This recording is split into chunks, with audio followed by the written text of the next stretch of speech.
ومن سيئات أعمالنا من يهده الله فلا مضل له ومن يضلل فلا هادي له أشهد أن لا إله إلا الله وحده لا شريك له وأشهد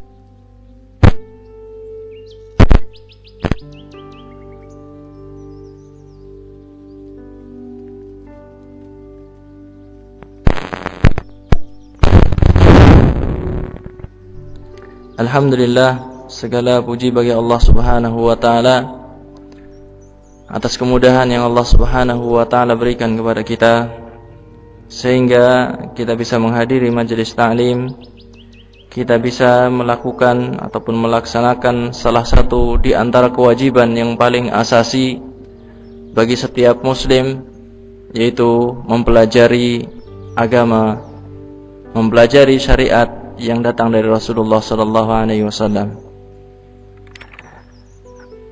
Insyaallah kita akan lanjutkan kajian kita dalam kitab Tauhid. Pada malam hari ini insyaallah kita akan membahas bab yang ke-23. Dalam kitab Jami'ul Farid dicantumkan bab yang ke-23. Bab yang ke-23 ini adalah akan menjelaskan kepada kita, akan menyebutkan dalil-dalil dari Al-Quran dan juga sunnah Nabi Sallallahu Alaihi Wasallam, bahwasannya sebagian dari umat Islam itu akan terjerumus ke dalam peribadahan kepada selain Allah. Jadi tujuan disebutkannya bab ini nanti adalah kita mengetahui bahwasanya sebagian kaum muslimin itu terjerumus kepada kesyirikan tanpa disadari.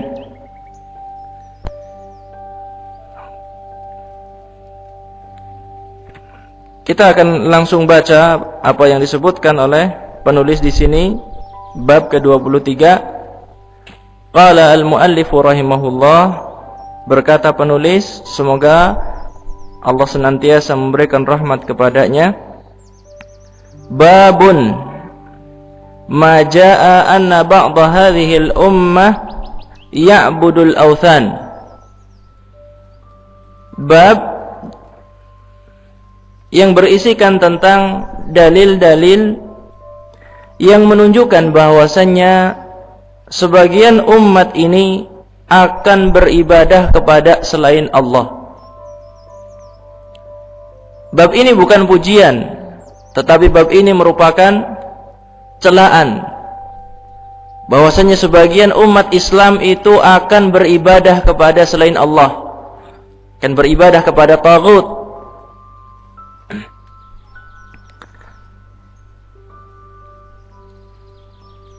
Maksud dari penyebutan bab ini, diinginkan dari penyebutan bab ini adalah peringatan keras dari kesyirikan.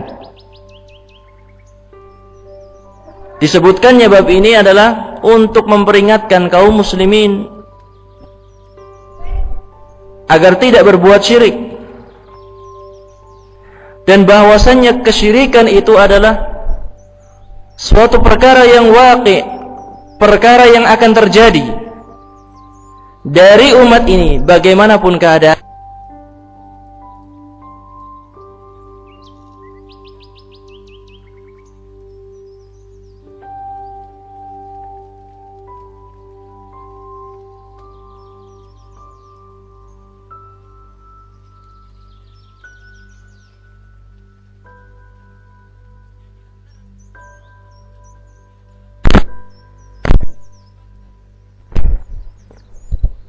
Meluruskan pemahaman dari sebagian orang yang menyangka seorang muslim menyebutkan atau mengatakan kalimat la ilaha illallah, Islamnya itu sudah paten. Sebab ini akan menjelaskan, membantah ucapan sebagian kaum muslimin yang mengatakan seorang muslim kalau sudah mengatakan la ilaha illallah, Islamnya paten, gak mungkin terjerumus kepada kekufuran ataupun kesyirikan. Nanti akan kita jelaskan insyaallah. Jadi orang yang telah mengucapkan la ilaha illallah sangat mungkin sekali terjerumus kepada kesyirikan dan kekufuran, walaupun sudah ditambah sarana pendukung lainnya. Apa? Sudah mengucapkan la ilaha illallah. Untuk membuktikan diri seorang muslim, apa yang lainnya? KTP. Muslim coba ucapkan la ilaha illallah, langsung ucapkan. Buktinya apa lagi? Ini KTP saya Islam. Walaupun dia mengucapkan la ilaha illallah, walaupun dia mengatakan dirinya Islam, itu sangat mungkin sekali seorang itu terjerumus kepada kesyirikan. Insyaallah ini akan kita jelaskan. Disebutkan di sini bahwasanya sebagian kaum muslimin akan beribadah kepada al-authan. Apa yang dimaksudkan dengan al-authan? Al-authan, apa yang dimaksudkan di sini? Tadi saya terjemahkan berhala. Tetapi yang dimaksudkan dengan authan adalah lebih luas daripada cuma sekedar disebutkan berhala. Al-authan itu merupakan bentuk jamak dari al-wathan. Jamak dari al-wathan, al-wathanu. Jamaknya al-authanu. Arti daripada al-authan adalah kullu ma qusida binaw'in min anwa'il ibadati min dunillah. Kullu ma qusida binaw'in min anwa'il ibadah min dunillah. Authan adalah setiap apa yang ditujukan salah satu jenis ibadah yang itu merupakan selain Allah. Jadi al-wathan adalah setiap apa yang ditujukan suatu peribadahan selain Allah Subhanahu wa taala, maka ini dinamakan dengan al-authan. Mu'allif di sini mengatakan la farqa bainal ashjari wal ahjari wal abniyati wal quburi wa ghairiha. Kata beliau, tidak ada bedanya, baik itu wathan berupa pohon keramat, baikkah itu berupa batu keramat, bangunan ataupun kuburan. Yang dimaksudkan kuburan di sini adalah apa? Tidak ada bedanya, kuburan wali, kuburan nabi ataupun kuburan yang lainnya. Kalau pohon dipersembahkan kepadanya suatu amalan ibadah, maka pohon tersebut dikatakan sebagai apa? Wathan. Apa contoh peribadahan yang dipersembahkan kepada pohon? Contohnya apa? Hah? Sesaji, sajen. Contoh beribadah kepada batu, peribadahan yang ditujukan kepada batu. Contohnya apa? Peribadahan kepada batu, contohnya sama, sajen, sesaji. Yang ada di sekeliling kita, yang kita lihat adalah seperti itu. Kalau mungkin di daerah lain ada yang tawaf di sekeliling batu, ataupun tawaf di sekeliling kuburan, ataupun amalan-amalan yang lainnya. Ada nggak yang ruku sujud menyembah batu atau pohon? Ada. Kalau peribadahan yang ditujukan kepada bangunan, contohnya apa? Bangunan. Peribadahan ditujukan kepada bangunan, contohnya apa? Bangunan yang dikubur, bangunan yang dibangun di atas kubur, umpamanya semacam itu. Kalau disebutkan di sini kuburan, mungkin kuburannya tidak dibangun gitu.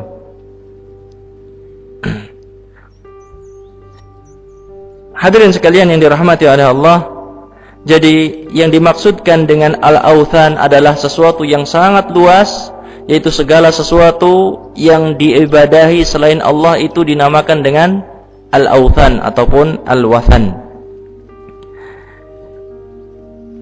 Kita lanjutkan. Beliau menukilkan ayat yang pertama. Di sini adalah firman Allah Ta'ala di dalam surat An-Nisa ayat yang ke-51. Allah Subhanahu wa Ta'ala berfirman, "Alam tara ilal ladzina utu nasiban minal kitab yu'minuna bil jibti wat taghut." Alam tara, apakah engkau tidak melihat? Apakah engkau tidak melihat? Di sini adalah Allah Subhanahu wa Ta'ala berfirman kepada nabinya, Nabi Muhammad sallallahu alaihi wasallam. Apakah engkau tidak melihat, wahai Muhammad sallallahu alaihi wasallam, ilal ladzina utu nasiban minal kitab, kepada orang-orang yang telah diberikan Alkitab kepada mereka. Siapakah orang-orang yang diberikan Alkitab sebelum Nabi Muhammad sallallahu alaihi wasallam? Orang Yahudi dan orang Nasrani. Apakah engkau tidak melihat, wahai Muhammad sallallahu alaihi wasallam, kepada orang-orang yang telah diberikan kepada mereka Alkitab? Mereka walaupun telah turun kepada mereka Alkitab, yu'minuna bil jibti wat taghut, mereka beriman kepada al-jibt wat taghut. Nanti akan kita jelaskan makna daripada al-jibt dan at-taghut.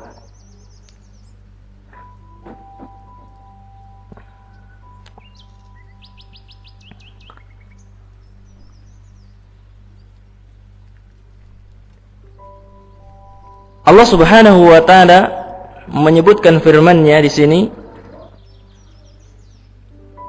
dikarenakan suatu sebab. Kita akan sebutkan asbabun nuzul, sebab turunnya ayat yang mulia ini. Sebab turunnya ayat ini adalah sesuatu yang telah diriwayatkan ataupun suatu riwayat yang datang dari Ibnu Abi Hatim dari Ikrimah, bahwasanya datang dua orang Yahudi kepada kepada orang-orang Makkah, dua orang Yahudi yang bernama Hay Ibn al-Akhtab dan juga Ka'ab Ibn Ashraf. Dua orang ini adalah orang Yahudi. Dua orang Yahudi ini datang kepada penduduk Makkah, orang yang tinggal di Mekah ketika itu beragama dengan agama apa? Di Mekah agamanya apa? Silahkan pilih, Nasrani, Yahudi, ataupun Hindu. Pilih salah satunya. Penduduk Mekah ketika zaman Rasulullah SAW, ketika Rasulullah baru mendakwahkan Islam, ketika itu beragama dengan agama apakah penduduk Mekah? Tadi apa? Pertama pilihannya Yahudi, yang kedua Nasrani, kemudian yang ketiga Hindu. Pilih salah satunya. Mereka mengatakan bahwasanya kami berada di atas agama Ibrahim. Penduduk Mekah ketika itu mengatakan bahwasanya diri mereka itu berada di atas agama Nabi Ibrahim. Tetapi kita mengatakan kepada mereka bahwasanya agama Ibrahim yang muharraf, agama Ibrahim yang telah dirubah, agama Ibrahim yang telah dicampuri dengan pikiran-pikiran manusia, dengan pendapat-pendapat pembesar-pembesar mereka. Dua orang Yahudi ini datang kepada mereka. Kemudian orang-orang Mekah mengatakan kepada dua orang Yahudi ini, antum ahlul kitab wa ahlul ilmi. Kata orang-orang Mekah, mereka mengatakan ketika tahu yang datang orang Yahudi, kalian adalah ahli kitab dan kalian adalah orang-orang yang berilmu. Siapa yang mengatakan ini? Orang jahiliyah. Orang jahiliyah zaman Rasulullah SAW, yaitu orang-orang yang mengaku beragama dengan agama Nabi Ibrahim. Kemudian orang Mekah setelah memuji mereka dengan apa? Engkau adalah ahli kitab, engkau adalah ahli ilmu. Kemudian orang Mekah mengatakan, fa akhbiruna anna wa an Muhammad. Maka beritahukanlah tentang kami dan tentang Muhammad. Maksudnya apa? Orang-orang Mekah itu bertanya kepada orang Yahudi, siapa yang lebih afdol? Kami, orang-orang yang tinggal di Mekah, ataukah Muhammad? Siapa yang lebih utama? Siapa yang lebih tinggi kedudukannya? Siapa yang lebih mulia? Kami ataukah Muhammad?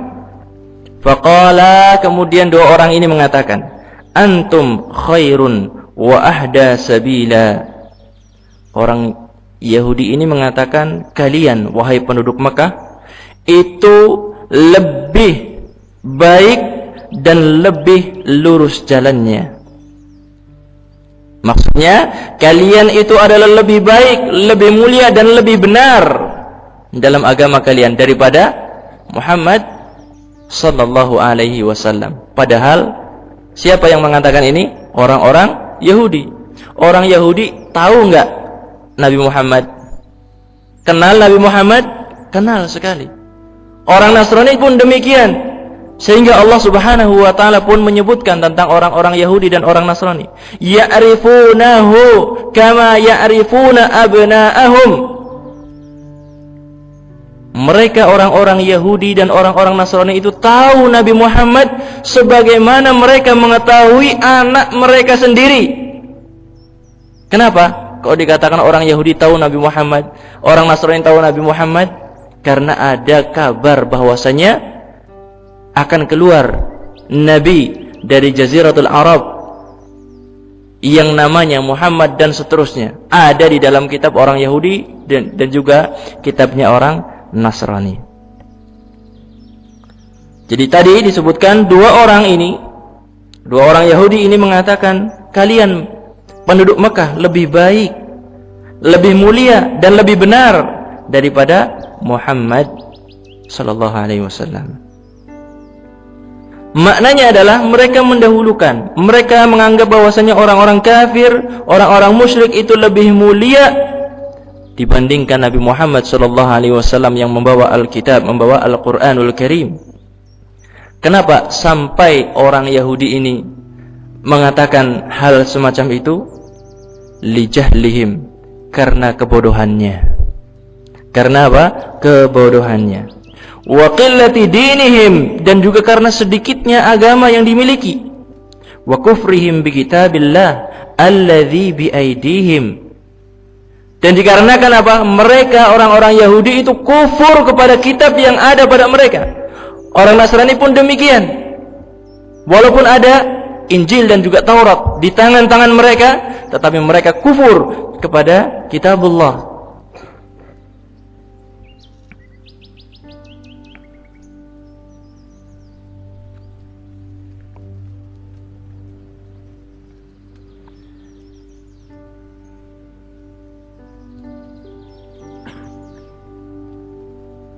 Kemudian pembahasan yang selanjutnya adalah tentang kesesuaian ayat ini disebutkan di dalam bab yang ke-23.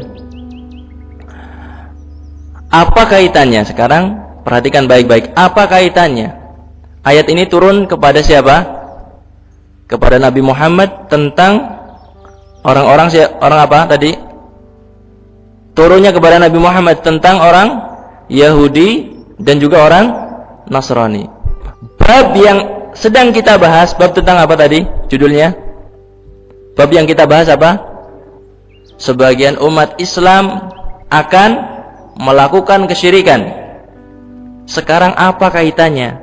Ayatnya tadi apa? Berbicara tentang orang Yahudi berbuat kesyirikan.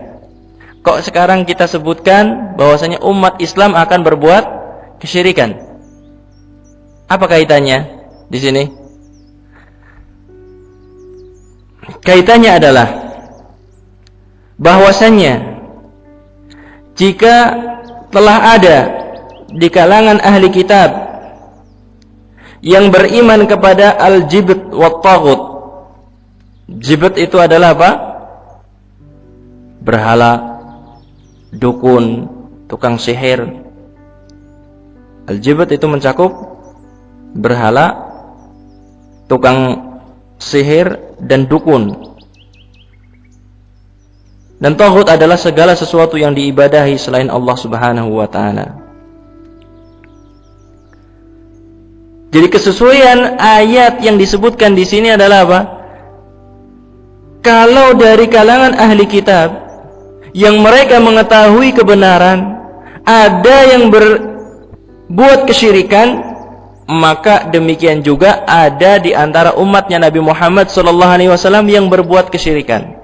Karena Nabi Muhammad SAW telah menyebutkan bahwasanya akan ada di antara umatku yang mengikuti atau senantiasa mengikuti beragamanya orang-orang ahli kitab. Perlu diulang atau sudah jelas? Di dalam ayat tersebut tadi disebutkan bahwasanya sebagian ahli kitab, siapa mereka? Yahudi dan Nasrani, beriman kepada al-jibt wa taghut, yaitu berbuat kesyirikan. Orang Yahudi dan orang Nasrani akan berbuat kesyirikan. Lalu apa kaitannya dengan bab kita sekarang? Umat Nabi Muhammad akan berbuat kesyirikan. Kaitannya adalah apa? Bahwasannya Rasulullah telah mengkhabarkan umat ini akan mengikuti beragamanya orang-orang Yahudi dan orang Nasrani. Nanti akan kita sebutkan hadisnya. Akan kita jelaskan secara tersendiri.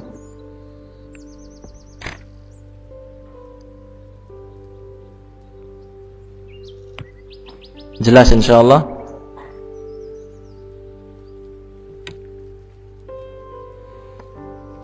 Ini pembahasan tentang ayat yang pertama. Ayat yang kedua yang disebutkan di sini adalah firman Allah Subhanahu wa taala di dalam surat Al-Maidah ayat yang ke-60.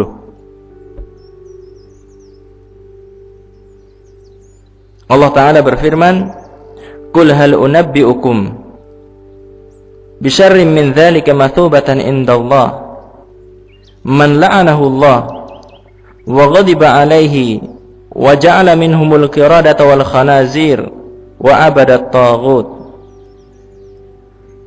Allah taala berfirman, "Qul hal unabbi'ukum," katakanlah, hal unabbi'ukum, maukah aku beritahukan kepada kalian, bisyarri min dzalika mathubatan indallah, dengan balasan yang lebih jelek dari hal itu di sisi Allah Subhanahu wa taala. Man la'anahu Allah, yaitu orang-orang yang telah dilaknat oleh Allah, orang yang telah dijauhkan dari rahmat Allah Subhanahu wa taala. Wa ghadiba alaihi, dan Allah murka kepadanya. Wa ja'ala minhumul qiradah, dan sebagian mereka telah Allah jadikan sebagai kera-kera, wal khanazir, dan dilaknat oleh Allah Subhanahu wa taala, dijadikan sebagai babi, wa abadat taghut, dan juga orang-orang yang beribadah kepada taghut. Makna dari ayat ini adalah Allah Subhanahu wa taala berfirman kepada Nabi Muhammad sallallahu alaihi wasallam, katakanlah wahai Muhammad kepada mereka orang-orang Yahudi. Jadi Nabi kita Muhammad sallallahu alaihi wasallam diperintah oleh Allah untuk mengatakan kepada orang-orang Yahudi, maukah aku beritahukan kepada kalian dengan orang yang lebih jelek balasannya di sisi Allah Subhanahu wa taala pada hari kiamat, melebihi apa yang kalian sangkakan kepada kami. Jadi orang-orang Yahudi itu menyangka bahwasanya Nabi Muhammad SAW dan para pengikutnya adalah orang-orang yang paling jelek balasannya nanti di hari kiamat. Kemudian Nabi SAW diperintahkan untuk mengatakan kepada mereka, maukah aku beritahukan tentang orang-orang yang lebih jelek balasannya, yaitu orang-orang yang dilaknat oleh Allah, yang dimurkai oleh Allah, yang dijadikan monyet, yang dijadikan sebagai babi. wa hum antum ayyuhal al-muttasifuna bihadhihi sifat al-mufassirah biqaulihi ta'ala man la'anahu Allah wa ghadiba alaihi wa ja'ala minhumul qiradata wal khanazir wa abadat taghut. Nabi Muhammad diperintahkan, orang yang lebih jelek balasannya adalah apa? Kalian, yaitu orang-orang yang memiliki sifat yang dijelaskan oleh Allah Subhanahu wa taala di dalam firman-Nya, orang-orang yang dilaknat oleh Allah, orang-orang yang dimurkai oleh Allah, dan orang-orang yang telah dijadikan oleh Allah sebagai kera, demikian juga dijadikan oleh Allah sebagai babi, demikian juga dijadikan sebagai penyembah taghut.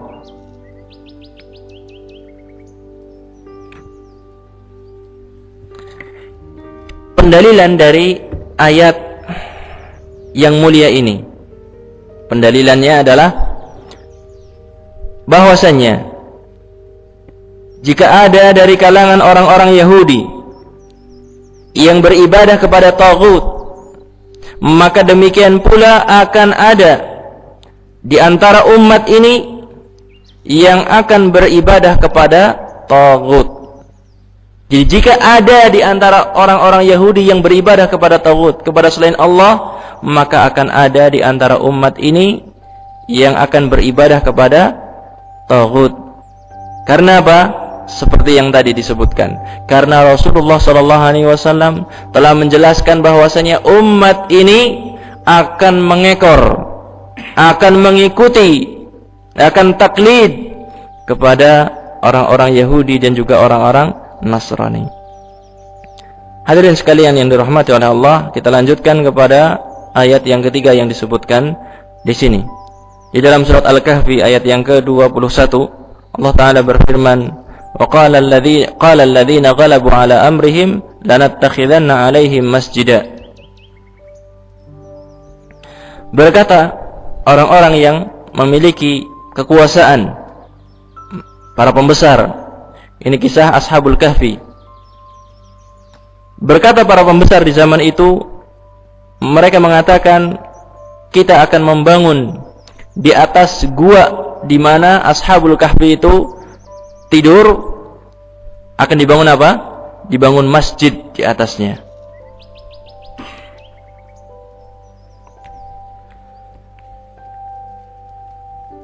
Penjelasan dari ayat ini adalah para pembesar ataupun para pemimpin di zaman ketika terjadinya kisah Ashabul Kahfi yang mereka berlindung di gua dari kezaliman pemimpin ketika itu, para pembesar ataupun para pemimpin mereka mengatakan akan dibangun di atas tempat di mana Ashabul Kahfi ini tidur, kemudian akan dibangun suatu masjid. Tujuannya agar apa? Agar manusia itu senantiasa menziarahinya, agar manusia bisa bertabaruk dengan Ashabul Kahfi.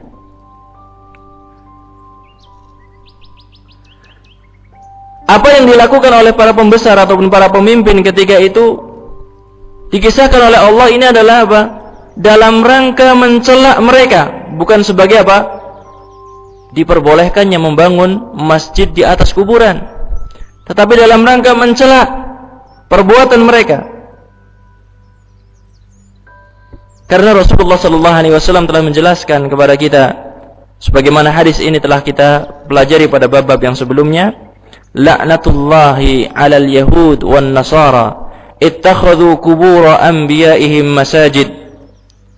Laknat Allah ditimpakan kepada orang-orang Yahudi dan orang-orang Nasrani ketika apa? Mereka menjadikan kuburan nabi-nabi mereka sebagai masjid.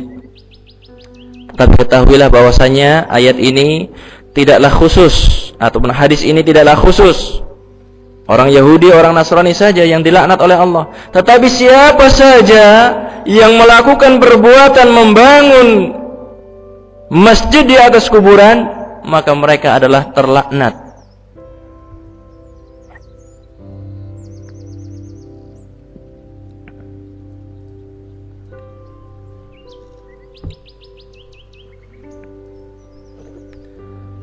Kita lanjutkan. Beliau setelah menyebutkan 3 ayat, beliau menyebutkan sebuah hadis dari Nabi sallallahu alaihi wasallam.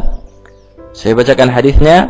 An Abi Sa'id Al-Khudri radhiyallahu anhu anna Rasulullah sallallahu alaihi wasallam qala la tattabi'unna sanana man kana qablakum hadwa qudzati bil qudzah hatta law dakhalu juhra dabbin la dakhaltumuh. Qalu ya Rasulullah al-yahud wan nasara. Qala faman. Akhrajahu ay al-Bukhari wa Muslim. Dari sahabat Abu Sa'id Al-Khudri radhiyallahu taala anhu bahwasanya Rasulullah sallallahu alaihi wasallam bersabda, la tatabi'unna sanana man kana qablakum. Sungguh kalian itu akan mengikuti kebiasaan orang-orang sebelum kalian. Jadi Rasulullah bersabda kepada umatnya, kalian wahai umat Islam, sungguh akan mengikuti kepada kebiasaan orang-orang sebelum kalian. Hal wal qudzah bil qudzah, sama persis seperti samanya antara apa? Sayap yang ada pada anak panah. Bahasa kita apa namanya? Yang di belakang anak panah itu namanya apa? Bahasa Indonesianya apa? Apa dinamakan sayap anak panah? Hah? Apa namanya? Ekor anak panah. Jadi kata Rasulullah sallallahu alaihi wasallam, kalian itu akan mengikuti orang-orang Yahudi, orang-orang Nasrani itu sama persis. Enggak ada bedanya sama sekali. Sampai Rasulullah menggambarkan, hatta law dakhalu juhra dabbin la dakhaltumuh. Sampai-sampai kalau seandainya orang Yahudi itu masuk ke dalam lubang biawak, kalian akan mengikutinya. Susah enggak masuk lubang biawak ini? Hah? Susah sekali. Perkara yang susah sekali ini digambarkan kata Rasulullah, kalian pun akan mengikuti orang Yahudi dan orang Nasrani. Jadi persis yang terjadi di umat ini sebagaimana terjadi pada orang-orang Yahudi dan orang-orang Nasrani. Kemudian para sahabat bertanya, qalu ya Rasulullah al-yahud wan nasara, apakah mereka yang kau maksudkan adalah orang Yahudi dan orang Nasrani? Rasulullah mengatakan, qala faman. Lalu siapa lagi kalau bukan mereka? Kalian akan mengikuti adat, kebiasaan, peribadahan, akidah orang-orang Yahudi. Dan ini adalah terjadi di zaman kita sekarang ini, yang kebanyakan kaum muslimin sudah tidak ada batas antara dirinya dengan orang-orang Nasrani ataupun orang-orang Yahudi. Batas dalam artian apa? Kita mengetahui batasan akidah, batasan ibadah dalam ajaran Islam ini. Bukan berarti kita harus melakukan apa yang dilakukan oleh berapa hari kemarin apa? Kemarin ya, ada pengeboman. Bukan berarti kita harus mengebom, menghancurkan ataupun memusuhi dengan keadaan yang semacam itu, tidak sama sekali. Apalagi kalau sampai menyangka bahwasanya ngebom itu adalah jihad. Ini adalah kekeliruan yang sangat fatal. Walaupun yang dibom adalah orang-orang Islam atau orang kafir, walaupun di gereja sekalipun, ini adalah sesuatu yang dicela oleh Islam. Maka kita senantiasa harus belajar Islam. Karena apa? Kalau orang belajarnya setengah-setengah semacam ini, pikirannya dibuat pendek, pikirannya dibuat apa? Enggak berpikir kanan dan kiri. Tetapi apa? Pokoknya ngebom surga. Sing penting ngebom mesti dapat surga. Ini adalah kekeliruan yang sangat fatal dalam beragama yang semacam ini. Enggak peduli apakah dia orang sudah bertauhid atau belum gitu. Yang ngebomnya. Kalau orang berbuat syirik, mau ikut berperang, kemudian mati di medan perang, kalau berbuat syirik kira-kira gimana? Nggak ada faedahnya. Walaupun mungkin musuh yang terbunuh itu sangat banyak sekali jumlahnya, tetapi kalau dirinya sendiri berbuat kesyirikan kepada Allah Subhanahu wa taala, adalah apa? Tidak ada manfaatnya amalan tersebut. Maka ketika kita memberikan peringatan kepada kaum muslimin, jangan mengikuti adat kebiasaan orang-orang Yahudi atau Nasrani dalam pakaiannya, dalam adat kebiasaan sehariannya, dalam ibadahnya, apalagi dalam akidahnya. Bukan berarti kita harus bertindak semena-mena. Karena apa? Kita hidup adalah sebagai warga bernegara, yang mereka adalah orang-orang yang telah dilindungi oleh negara kita, dilindungi oleh waliul amr. Ulul amr, siapa ulul amr? Ya, pemerintah. Maka kita harus menjauhi perbuatan-perbuatan sebagaimana yang dilakukan oleh sebagian kaum muslimin, yaitu berupa terorisme, dan itu adalah apa?